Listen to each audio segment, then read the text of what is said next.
એક વૈષ્ણવ નિત્ય ગુસાઈજીને ત્યાં હવેલીમાં આવે, ઠાકોરજીના દર્શન કરે અને ગુસાઈજીને ત્યાં મદન મોહન સ્વામીજીનું સુંદર સ્વરૂપ બિરાજે. એકવાર એ વૈષ્ણવના મનમાં એવો મનોરથ થયો કે મદન મોહનલાલ સ્વામીજીના સુંદર સાજ અને વસ્ત્રો સિદ્ધ કરાવો. અને આજ્ઞા માંગી ગુસાઈજી પાસે, કહ્યું ઠીક છે. અને સુંદર જરીના જરદોશીના વસ્ત્રો સાજ આદિ સિદ્ધ કર્યા. આવ્યા ગુસાઈજી યમુનાજીના તટ પર ગોકુલમાં સંધ્યાવંદન કરી રહ્યા. અને વૈષ્ણવ સાજ લઈને આવ્યો અને કહ્યું, જયરાજ, મારા મનમાં મનોરથ હતો કે મદન મોહન સ્વામીજીના સુંદર વસ્ત્રોને સાજ કરાવું અને આપની કૃપાથી સિદ્ધ થયા.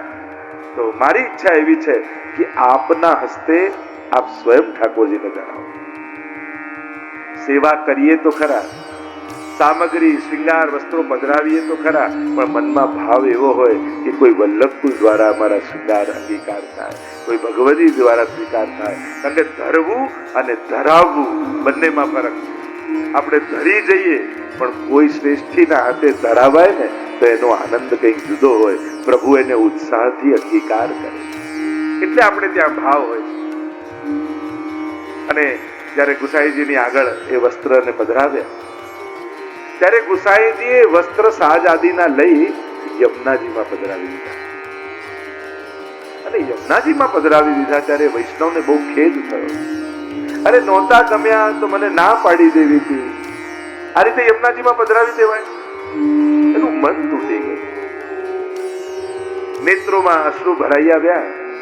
વિનંતી કરી, જયરાજ, મારા મનમાં એક સૂક્ષ્મ મનોરથ હતો અને એટલા માટે મદન મોહન સ્વામીજીના વસ્ત્ર શૃંગાર આદિ સિદ્ધ કરાવ્યા. આપે યમુનાજીમાં પધરાવી દીધા. શું ન ગમે આપને? યા મારી કોઈ ત્રુટિ રહી ગઈ? મારા ભાવમાં કોઈ કચાશ હતી? અરે ગુસાઈજીએ સ્મિત કર્યો, અરે વૈષ્ણવ, તારા મનના મનોરથને મેં પૂરો કર્યો છે અને મેં નહીં, યમુનાજી દ્વારા તારા મનોરથને પૂરો કરાવ્યો છે. તું શું સમજ્યો? યમુનાજીમાં પધરાવી દીધા, આવ મારી સાથે. અને હાથ પકડી એને કહ્યું, લગાવો ડૂબકી યમુનાજીમાં. અને જ્યાં વૈષ્ણવે ડૂબકી લગાવી યમુનાજીમાં, અને યમુનાજીની ભીતર ભીતર ભીતર ભીતર ભીતર ભીતર પ્રવેશતા જાય એક સુંદર નિકુંજનું દ્વાર દેખાયું. અંદર પ્રવેશ કર્યા, અનેક મણિમય કુંજો દેખાય, નિકુંજો દેખાય.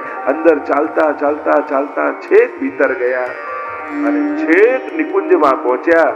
અને એને દર્શન થયા કે જે સાજનું વસ્ત્ર યમુનાજીમાં ગુસાઈજીએ પધરાવ્યું એ જ સાજ બાંધવામાં આવ્યો છે. એ જ વસ્ત્રના શૃંગાર વસ્ત્રો શ્રી ઠાકોરજી અને સ્વામીજીએ ધર્યા છે. અને કેવલ એમને જ નહીં, સર્વ ગોપીજનોએ પણ એ વસ્ત્ર ધારણ કર્યા છે. અને સ્વામીજી સ્વયં બીડું ઠાકોરજીને આરોગાવી રહ્યા છે અને નિકટમાં યમુનાજી પંખો કરી રહ્યા છે. આ જ્યારે દર્શન થયા ત્યારે યમુનાજીએ પોતાના નેત્રો એ વૈષ્ણવની સામે કર્યા અને એનો મનોરથ પૂરો થયો એવો યમુનાજીએ સંકેત કર્યો. ત્યારે એના મનમાં સમજાયું કે હું યમુનાજીને મેં શું સમજ્યા? મને થયું ગુસાઈજીએ જલમાં પધરાવી દીધા. જલમાં નહોતું પધરાવ્યા સાજને, યમુનાજીના હસ્તમાં આપ્યા અને યમુનાજી દ્વારા મારા મનોરથને પૂરો કર્યો ગુસાઈજી. તો યમુનાજી તો સબન કો સુખ દેન और पिय संग करत सेन. સંકેત કરી અને ભક્તોના સકલ મનોરથોને પૂરા શ્રી યમુનાજી કરે છે. એવા શ્રી યમુનાજી છે. અને એટલા માટે ભગવદીઓ કહે, ચિત્ત મે તબ પરત ચેન જબ હી બોલે. અને જ્યારે શ્રી યમુનાજી મધુર મધુર વચનોને કહે ત્યારે ઠાકોરજીના હૃદયમાં પરમ સંતોષ થાય છે.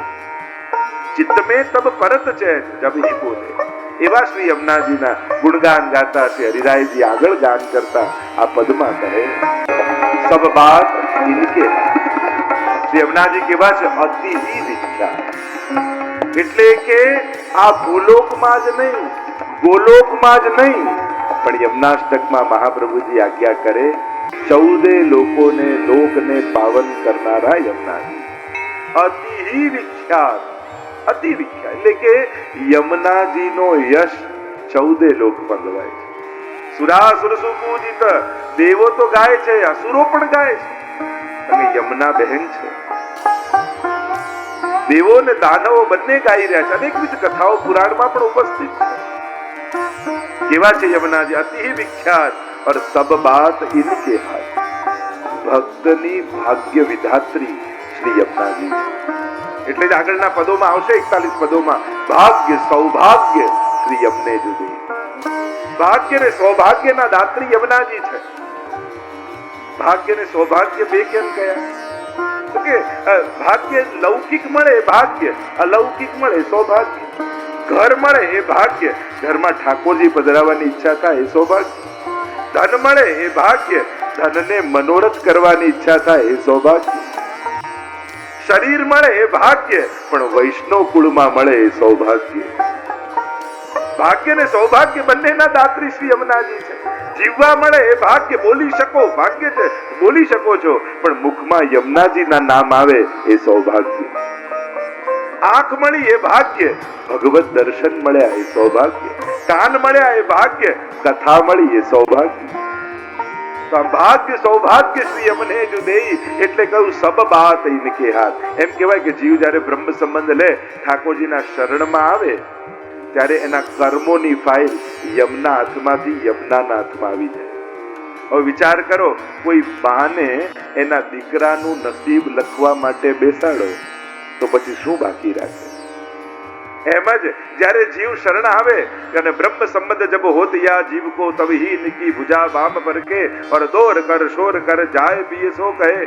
જ્યારે જીવનું બ્રહ્મ સંબંધ થાય ત્યારે યમુનાજી દોડતા દોડતા જઈને બધાઈ આપે છે અને ભાગ્ય વિધાત્રી કયા છે વૈષ્ણવના, કે પછી કર્મોની ફાઇલ બંધ થઈ જાય અને કૃપાની ફાઇલ ખોલી દે યમુનાજી અને એક એક વસ્તુ યાદ કરી કરીને લખે છે અને લૌકિક લોકો આપે, અલૌકિક તત્વો તો અલૌકિકતાનું દાન કરે। કારણ કે જે પુરુષાર્થથી મેળવી શકાય લૌકિક અને જે કેવલ કૃપાથી મળે એ અલૌકિક છે। બધી વસ્તુ મહેનતથી, ભાગ્યથી કે બુદ્ધિથી નથી મળતી। જો ઘણીવાર લોકો કે કર્મ પ્રધાન કે કૃપા પ્રધાન, ઘણીવાર ચર્ચા બહુ થાય પુરુષાર્થ પ્રધાન કે કૃપા પ્રધાન। એક વસ્તુ યાદ રાખો, મહેનતથી બુદ્ધિથી તમે ઘર બાંધી શકો, ઘરનું સુખ લઈ શકો, પણ ઘરમાં સુખ એ તો કૃપાથી જ મળે। તમે બુદ્ધિ મહેનતથી ધન ભેગું કરી શકો, ધનનું સુખ પામી શકો, પણ ધનથી સુખ એ તો ઠાકોરજીની કૃપા હોય તો જ મળે। એટલે કે વસ્તુ, વ્યક્તિ અને વ્યવસ્થા પુરુષાર્થથી ઊભી કરી શકાય, પણ વસ્તુ, વ્યક્તિ અને વ્યવસ્થા સુખનું કારણ તો પ્રભુ કૃપાથી જ બને છે। એની કૃપા હોય ને તો જ મેળવેલું આનંદનું કારણ બને, બાકી તો એનાથી જ માણસ દુઃખી છે જે એને મહેનતથી મેળવ્યું છે। દુનિયામાં દુઃખના કારણો કોઈ અજ્ઞાત નથી, અજાણ્યા નથી। જે મેળવવાની કામનાઓ હતી ને મેળવ્યા છે ને એ જ આજે આપણા બધાના દુઃખના કારણો છે।